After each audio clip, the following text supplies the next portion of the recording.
Hi! Today I am going to be reading from Chapter 1 in Catcher in the Rye by J.D. Salinger. I'm Miss Carlson. I do want to give a word of warning that there is some mature language in this book, which is why I teach it only to juniors and seniors who can handle the language content. But I feel that the value of this book far surpasses anything that would get lost in the language. I'm just going to go ahead and start. Chapter 1, Catcher in the Rye. If you really want to hear about it, the first thing you'll probably want to know is where I was born and what my lousy childhood was like and how my parents were occupied and all before they had me and all that David Copperfield kind of crap. But I don't feel like going into it if you want to know the truth. In the first place, that stuff bores me. And in the second place, my parents would have about 2 hemorrhages apiece if I told anything pretty personal about them. They're quite touchy about anything like that, especially my father. They're nice and all, I'm not saying that, but they're also touchy as hell. Besides, I'm not going to tell you about my whole goddamn autobiography or anything. I'll just tell you about this madman stuff that happened to me around last Christmas, just before I got pretty run down and had to come out here and take it easy. I mean, that's all I told DB about, and he's my brother and all. He's in Hollywood. That isn't too far from this crummy place, and he comes over and visits me practically every weekend. He's going to drive me home when I go home, next month maybe. He just got a Jaguar, one of those little English jobs that can do around 200 miles an hour. It cost him damn near $4,000. He's got a lot of dough now. He didn't used to. He used to be just a regular writer when he was home. He wrote this terrific book of short stories, The Secret Goldfish, in case you never heard of him. The best one in it was The Secret Goldfish. It was about this little kid that wouldn't let anybody look at his goldfish because he bought it with his own money. It killed me. Now he's out in Hollywood, DB, being a prostitute. If there's one thing I hate, it's the movies. Don't even mention them to me. Where I want to start telling is the day I left Pensy Prep. Pensy Prep is this school that's in Hagerstown, Pennsylvania. You've probably heard of it. You've probably seen the ads anyway. They advertise in about 1,000 magazines, always showing some hotshot guy on a horse jumping over a fence. Like as if all you ever did at Pensy was play polo all the time. I never even once saw a horse anywhere near the place. And underneath the guy on the horse's picture, it always says, "Since 1888, we have been molding boys into splendid, clear-thinking young men. Strictly for the birds.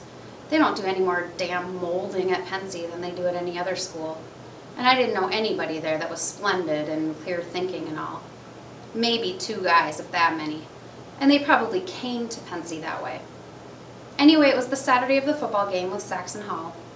The game with Saxon Hall was supposed to be a very big deal around Pensy. It was the last game of the year, and you were supposed to commit suicide or something if old Pensy didn't win. I remember around 3 o'clock that afternoon, I was standing way the hell up on top of Thompson Hill, right next to this crazy cannon that was in the Revolutionary War and all. You could see the whole field from there, and you could see the 2 teams bashing each other all over the place. You couldn't see the grandstand too hot, but you could hear them all yelling, deep and terrific on the Pensy side, because practically the whole school except me was there, and Scrawny and Faggy on the Saxon Hall side, because the visiting team hardly ever brought many people with them. There were never many girls at all the football games. Only seniors were allowed to bring girls with them. It was a terrible school no matter how you looked at it. I like to be somewhere at least where you can see a few girls around once in a while, even if they're only scratching their arms or blowing their noses or even just giggling or something. Old Selma Thurmer, she was the headmaster's daughter, showed up at the games quite often, but she wasn't exactly the type that drove you mad with desire. She was a pretty nice girl though. I sat next to her once in the bus from Hagerstown and we sort of struck up a conversation. I liked her. She had a big nose, and her nails were all bitten down and bleedy looking, and she had on those damn falsies that point all over the place. But you felt sort of sorry for her. What I liked about her, she didn't give you a lot of horse manure about what a great guy her father was. She probably knew what a phony slob he was. The reason I was standing way up on Thompson Hill instead of down at the game was because I just got back from New York with the fencing team. I was the goddamn manager of the fencing team. Very big deal. We'd gone into New York that morning for this fencing meet with McBurney School, only we didn't have the meet. I left all the foils and equipment and stuff on the goddamn subway. It wasn't my fault. I had to keep getting up to look at this map so we'd know where to get off. So we got back to Pensy around 2:30 instead of around dinner time. The whole team ostracized me the whole way back on the train. It was pretty funny, in a way. The other reason I wasn't down at the game was because I was on my way to say goodbye to old Spencer, my history teacher. He had the grip, and I figured I probably wouldn't see him again until Christmas vacation started. He wrote me this note saying he wanted to see me before I went home. He knew I wasn't coming back to Pensy. I forgot to tell you about that. They kicked me out. I wasn't supposed to come back after Christmas vacation on account of I was flunking 4 subjects and not applying myself and all. They gave me frequent warnings to start applying myself, especially around midterms, when my parents came up for a conference with old Thermer.